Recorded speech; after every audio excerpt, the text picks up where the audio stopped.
Coming up on News Live at 6, a new drive-through coffee shop in North Syracuse is getting a lot of buzz. Why grab-and-go coffee may be the next big thing. Plus, the SU Student Government Association recently addressed updates to the Student Conduct Code. Hear what conclusions they came to. Plus, it's a mural makeover for one downtown underpass, what it means for the relationship between the city and its residents. All that and more when News Live at 6 starts right now. CitrusTV News Live at 6, your campus news leader. As the I-81 reconstruction process is underway, the city is making strides to connect to residents around the viaduct. Welcome into News Live at 6 for this Tuesday. My name is Isabella Galan. And I'm Jackson Breslin. They call it calming by beautifying intersections downtown. And that's where we find our Luke Welch. Luke, how's it going? Jackson, it's going just great here. As you can see to my left, we have some road paintings. To my right, we have some mural paintings. Just as a reminder, we are here at the intersection of South State Street, and East Taylor Street. Now, this is a three-way partnership between State Assemblywoman Pamela Hunter of the 128th District, the New York State Department of Transportation, as well as the I-81 Viaduct Project. Now, there were kids, teens, adults here. It was a family affair, as well as Mayor Ben Walsh paying a visit. And I just want to show off one of these murals to you. It's saying weaving together the community, and that partnership is what it's all about as the I-81 reconstruction process is underway. They want to make sure that they are connecting with the residents, especially the ones who live around it. I spoke with one community leader whose organization is focused on making sure that that connection is sustainable, as well as revitalizing the historic 15th Ward. Just making them aware of like everything that's available to them, and I feel like they are close-knit, like they just know what's going on in their immediate area and not in the next block over, where we're trying to get them to expand their horizon just a little bit and not just be secluded in, oh, well, no one cares about us and no one knows, what we're going through. And it's like, everyone's fully aware of what's gonna happen here. And I want to bring in Joe Driscoll now, who is the director of this I-81 reconstruction project. Now, Joe, I know this isn't your usual setting, so what's it like for today? Oh, it's been amazing, just getting the community out here, putting some fresh paint out. The stuff that we do with infrastructure is great, but this is really nice to do something that's beautification for the community. And obviously, this reconstruction process is going to have effects across the city, but what is the importance for you to have this event and be here with community members? I think for us, it's really just engaging people and showing them what something like this can do, showing them the traffic calming, the way that reducing the lanes makes people drive slower, and really just showing them that beyond just the infrastructure, we really want to give them a sense that we're giving the community a new sense of hope, a new coat of paint, to kind of freshen up some of the areas as well. So it's more than just the physical infrastructure, but also the aesthetic and the art and the culture as well. And calming down that road rage is just a plus, right? Yes, exactly. That's just the bonus stuff. Being able to slow folks down is just the icing on the cake. Joe Driscoll, thank you so much for your time. It was great. Well, that's all we have here down in Southwest Syracuse. For CitrusTV News, I'm Luke Welch. Jackson, I'll send it back to you. Thank you, Luke. Well, new details surrounding the assassination of conservative activist Charlie Kirk. Tyler Robinson, the man accused of shooting Kirk, has been charged with aggravated murder. That charge means Robinson could face the death penalty if convicted. The 22-year-old was also charged with felony discharge of a firearm and obstructing justice. The SU Student Government Association recently addressed updates to the Student Conduct Code. In a meeting that took place yesterday, SGA student advocate Alani Henderson presented updates regarding protesting and hazing regulations. Henderson says the code's language is now stricter and puts more emphasis on ensuring, quote, safe practices on campus. The SGA said it intends to act as an ally for students wanting to protest. For nearly a decade, entertainment company American High has called an abandoned high school in Liverpool home. Now, the company is launching a new production site in Atlanta in hopes of expanding its content. The new hub is at Trilith Studios, the same site where movies like Superman and Avengers Endgame were produced. American High says production in the Atlanta studios is set to begin in 2026. And a coffee favorite has made its way to Syracuse. 7 Brew is changing the game with drinks on the go. Our reporter Sophia DeStasso has the story.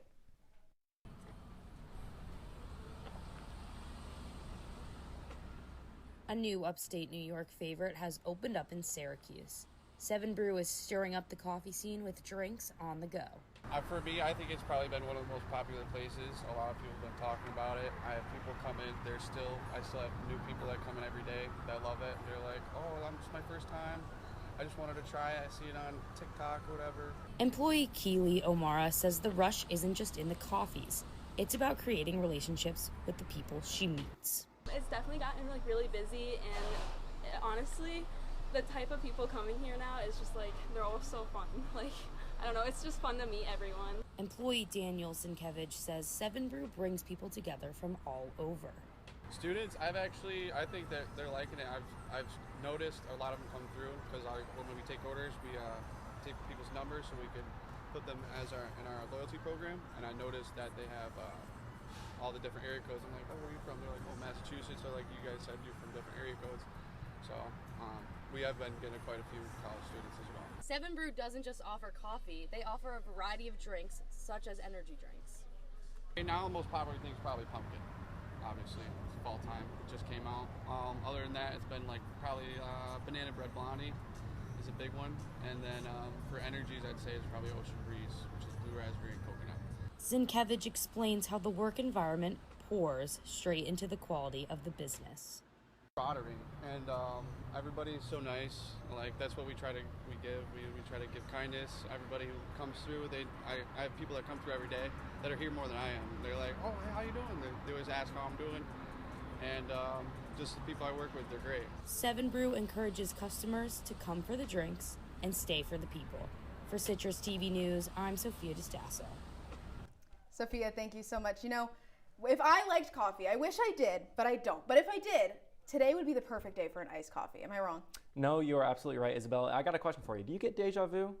Oh, I don't know, I think I do. I'm getting some deja vu right now do. because once again, it is beautiful out, and once again, our Roman Verna is live outside. Roman, I want to see how nice it is. Tell us a little bit about the temperatures right now.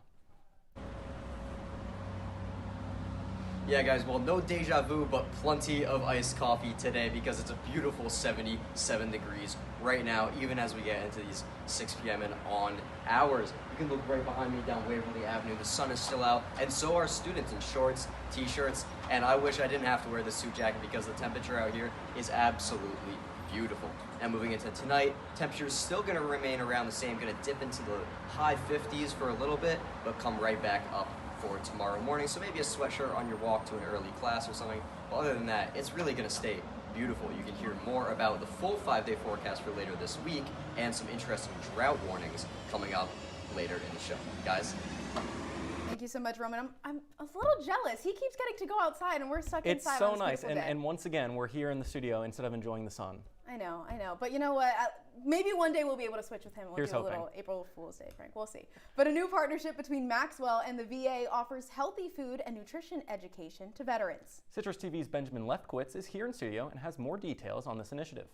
Thank you, Jackson. Leaders at the VA Medical Center connected with Maxwell professor Colleen Heflin after she testified before Congress on military food insecurity.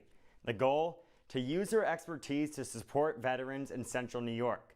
Heflin oversees a year-long study focused on improving food access and nutrition to veterans in the Syracuse area. Funding for the program offers monthly Instacart vouchers along with nutritional support to veterans with diagnosed medical conditions. Heflin already sees benefits from the food vouchers. To foods that they're buying with their the Fresh Funds subsidy, and it's really great to see them buying fresh fruits and vegetables, lean meats, organic chicken. So they really love it. Syracuse's commitment to supporting veterans inspires Heflin to work with the school. It's really known as being a veteran-friendly and military-friendly campus.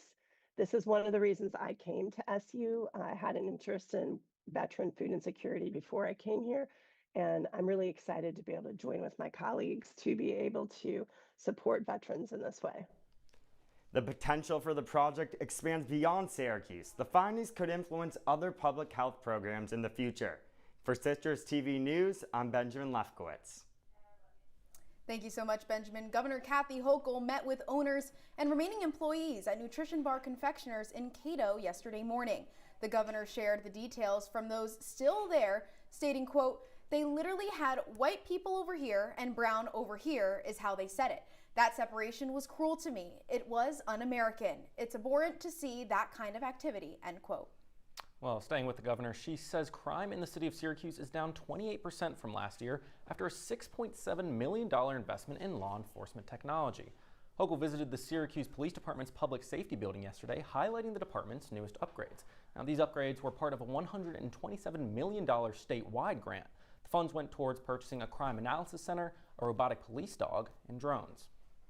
Syracuse residents shared their concerns over privacy at a public hearing dedicated to the idea of implementing those very same drones within the Syracuse Police Department. Nearby communities like Fulton already utilize drones within their police department. Councilor Joel Majoke provided his comments on the issue, stating, quote, "From our studies, it has shown when drones are used, there is a quick response to a call. The downside is the images it gets on the way there and its way out of there," end quote. SUNY Upstate Medical University is demanding the New York Department of Transportation pay more than $6 million for vacant land the state gave it years ago. The DOT fought for 1.2 acres of Upstate's land to connect Irving Avenue to Interstate 690. The DOT offered slightly more than $2 million. The conflict has not delayed progress of that highway project so far. And the DeLima Coffee Factory store in Cicero is recovering after catching fire late last night. Due to the size and intensity of the smoke, 5 separate departments were called to the scene to tackle the potential structural fire. Cicero Fire Chief Jeff Penzokofer said the fire started on a group of wooden pallets. No employees were present at the time of the fire and no injuries were reported. The Environmental Protection Agency said it has laid out the steps the city of Syracuse needs to take in order to address lead in its drinking water. The order was issued under the Safe Drinking Water Act. The EPA says it's a result of an April inspection. The agency says the order addresses lead levels in drinking water and strengthens protections for children and families. In July, the City of Syracuse Department of Water released the first half of 2025 water sampling results, which did meet EPA standards. President Donald Trump is suing the New York Times. How much he is suing them for and why when we come back. Plus, a major political figure makes an announcement on his future. That and more after the break. Welcome to an excellent episode of Live from Studio B.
You're watching Citrus TV News Live at 6 with Isabella Galan, Jackson Breslin,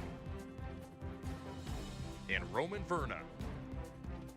And now, your campus news leader continues. Welcome back into News Live at 6. President Trump is suing the New York Times for $15 billion in a defamation suit filed late yesterday. The lawsuit alleges that several articles and a book written by 2 journalists at the Times are part of the, quote, decades-long pattern of intentional and malicious defamation against the president.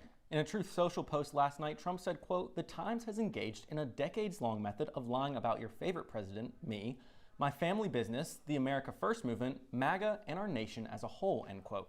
In response, the Times says Trump's lawsuit lacks any legitimate legal claims. 2-time Oscar-winning director and actor Robert Redford is dead. Redford starred in films like Butch Cassidy and the Sundance Kid and Jeremiah Johnson before focusing on directing and producing later in his career. Redford was also the founder of the Sundance Institute, a nonprofit organization focusing on discovering and supporting independent film artists. The annual Sundance Film Festival is known as one of the most prestigious in the world. Redford was 89 years old. To the latest in the killing of United Healthcare CEO Brian Thompson, a New York State judge is dismissing terrorism charges against Luigi Mangione, though he will keep the state's second-degree murder charges. Judge Gregory Caro said in a written decision that while the killing was not an ordinary street crime, New York law doesn't consider something terrorism simply because it was motivated by ideology. Pre-trial hearings are scheduled for December 1st, just days before Mangione is due in court in the federal case against him. Minnesota Governor Tim Walz is officially seeking a third term in the 2026 gubernatorial election. In an announcement this morning, Governor Walz detailed his reason for re-election, saying, quote, "I'll never stop fighting to protect us from the chaos, corruption, and cruelty coming out of Washington," end quote. Following the assassination of former Minnesota House Speaker Melissa Hortman in June and the recent shootings at a Minneapolis church last month, Walz is prioritizing gun safety laws. If re-elected, Walz would become the longest-serving governor in Minnesota history at the end of his term. Some Democratic senators say they are concerned that a Pentagon plan will allow military lawyers to work as temporary immigration judges will violate a ban on using service members for law enforcement. This plan is a part of the steps the Trump administration has taken to use the military in broader ways than previously seen, particularly in its immigration crackdown. The senator's letter is asking the Pentagon to say where the roughly 600 lawyers will be coming from and for insight into what legal analysis the military has conducted into whether the move would violate the Posse Comitatus Act. Now that law prevents the military from conducting law enforcement outside of extreme emergencies. And coming up just after the break, I'll have your full 5-day weather forecast. Don't go anywhere. Here we go. We're going to go out there in the rain. It's going to get wet. All right, here we go.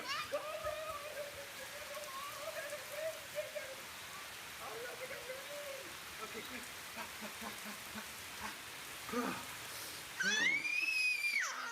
Oh, yeah. Yes. So much fun. Mwah.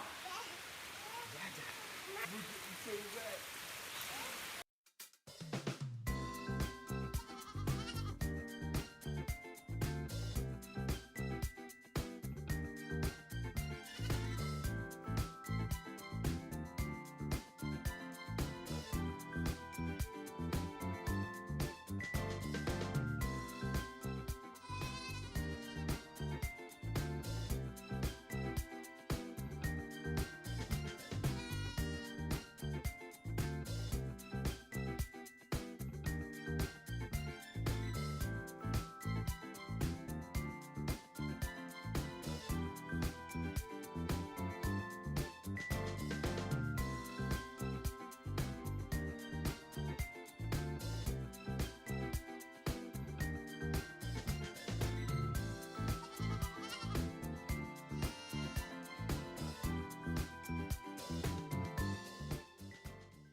From the CitrusTV Weather Center, this is SU's most accurate weather forecast.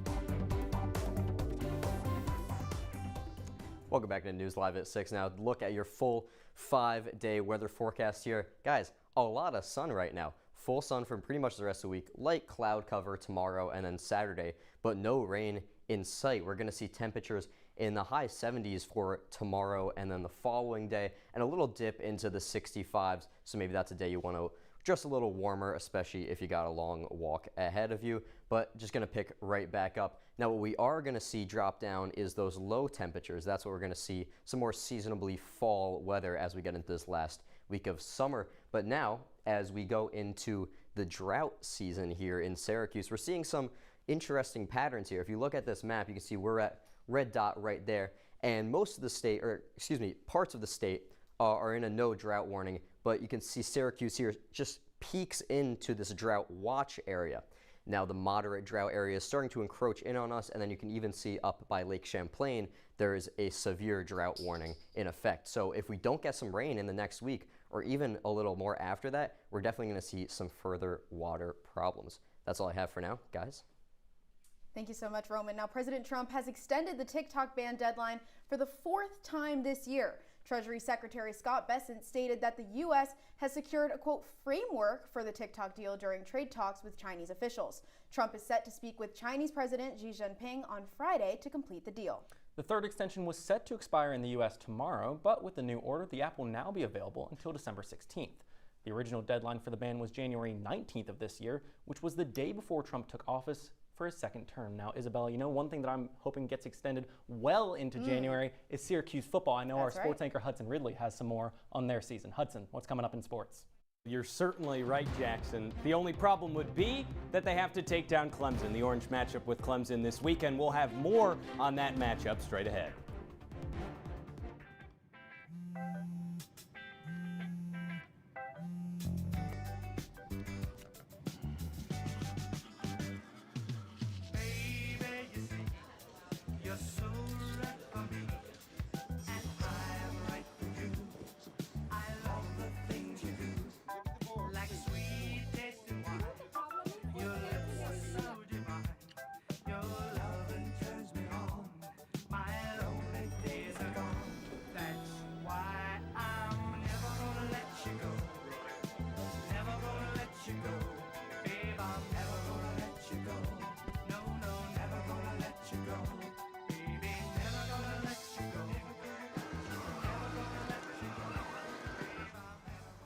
Here you go. Thank you. Thank you.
And now, your CitrusTV Sports Report.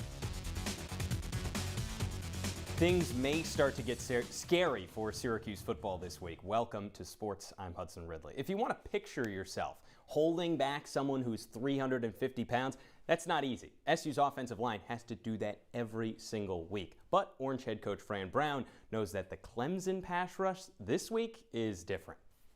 What sort of challenges do they present? Clemson D-line? Clemson's D-line. They nice. They good. Like, they really good. I mean, I can't wait to play against them, though, just to see where we are. Our offensive line going to compete their butts off, but they nice. Coach Brown's right. They are very nice indeed. The reason why, they have two projected top 10 NFL draft picks for this upcoming draft. Peter Woods, the #1 defensive tackle, and TJ Parker, the #1 edge. Then 2 years later, Sammy Brown, you see him at the bottom of your screen. He's another guy that's up and coming on the Clemson pass rush. Very tough to stop. The toughest part, though, is on the other side of the ball with the Syracuse offensive line. This has been a real struggle for SU, considering they've allowed 9 sacks through just 3 games this season. That's tied for the 8th most in the FBS, and not a lot of career starts combined between a lot of those players. The game is set for noon on Saturday when Syracuse heads down to Clemson. The PLL season also came to a dramatic conclusion. The New York Atlas and the Denver Outlaws matched up for the first time in that championship game, and for the first time ever, New York ends up on top. The Atlas won a thriller. 14-13 was the final, led by Jeff Teat, 3 goals and 3 assists for the PLL veteran. Pat Cavanaugh on the other side, a former thorn in the side of Syracuse lacrosse, 2 goals and 2 assists in the loss. And speaking of Syracuse lacrosse, a few members of the Orange lacrosse team ended up playing on that Atlas team that won. Jake Stevens, Will Mark, and Michael Grace, those were the 3. Jake Stevens got some playing time, Will Mark limited, and Michael Grace relatively none. But a championship's a championship, and the Orange end up having 3 members on the team that took it home.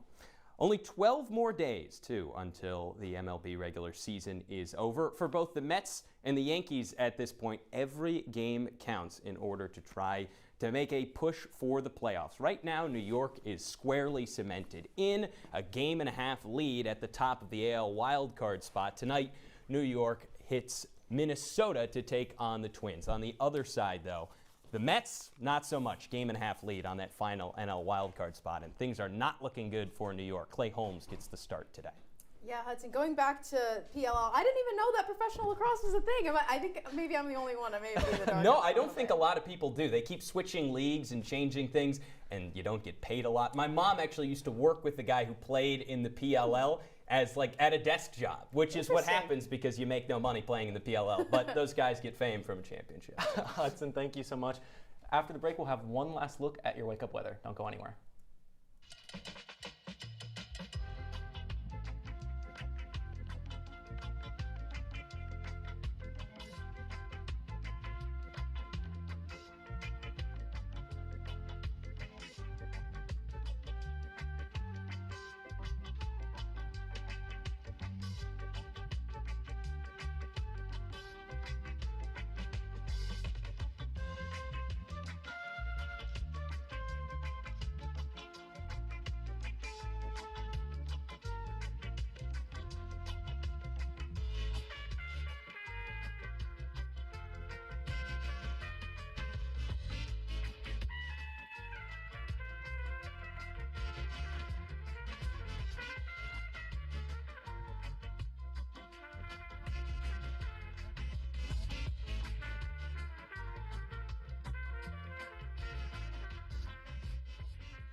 Hey Bobo, do trees tell each other stories? I'm sorry, I'm afraid I don't know that. Hey, why don't we go find out? Listen. Can birds draw pictures? I don't have an answer for that. Dad, do stars visit their friends? Look!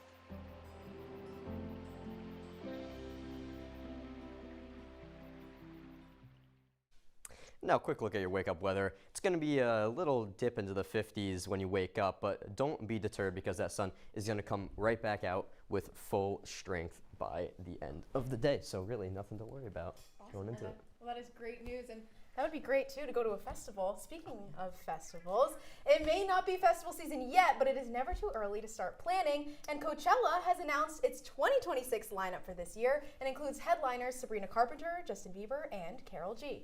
EDM artist Anima will also present the world premiere of a new live experience called Eden in the 4th headlining. Tickets for the festival go live Friday at 11 a.m. Now, if we could afford tickets, I know they're all options. If we could afford to go to Coachella, would we be going with those headliners? Oh, absolutely. I'm a big Sabrina Carpenter fan, so I would love to see her perform live. You know, I'm not sure. Believe it or not, I've only ever been to one concert in my life, and really? It's not for a group that I love. I haven't been to that many concerts either until like last year. My first concert was Pitbull last year. Oh, yep. That's not a bad one. That's a pretty good first concert. It was fun. It was fun, but I don't think I would be going. I'm not a Sabrina Carpenter person. Justin Bieber, are we in 2010? I mean, why? Okay. What are we doing here? I don't know. Roman, what do you think? I mean, I'm kind of with you, Hudson. I mean, I don't love any of these artists to the point where I'd go out of my way to go see them. I've actually never been to a true concert in my life, if I'm being completely honest. And even seeing that Juice Jam lineup, I wasn't too thrilled with that either. But, you know, I'm just hoping, I know when I see an artist I like, that'll be my time. So who is your dream Coachella headliner? Oh, my dream Coachella headliner? Wow, that's kind of a big ask. I would have to go somewhere hip hop. I think a Kendrick Lamar would just be crazy. I know been a couple times to some of those big festivals, but I think it would just be absolutely insane to be there for that. That would be a pretty good one. Now, I dropped a Deja Vu lyric in there earlier. If Olivia Rodrigo was headlining Coachella, I'd be there. Wow, that's kind of be there. out of left field for you. I feel like for me, I'm going to throw back to what we were listening to before the show. I would love Benson Boone to be a headliner. Everyone likes to flame me for it, but I got to throw him in. Hudson, I would get to you, but that's all the time we have for Citrus TV News Live at 6 for this Tuesday. Don't forget to follow us on all socials. Now for the entire Citrus TV News team, I'm Isabella Galan. And I'm Jackson Breslin. Have a great night, Syracuse.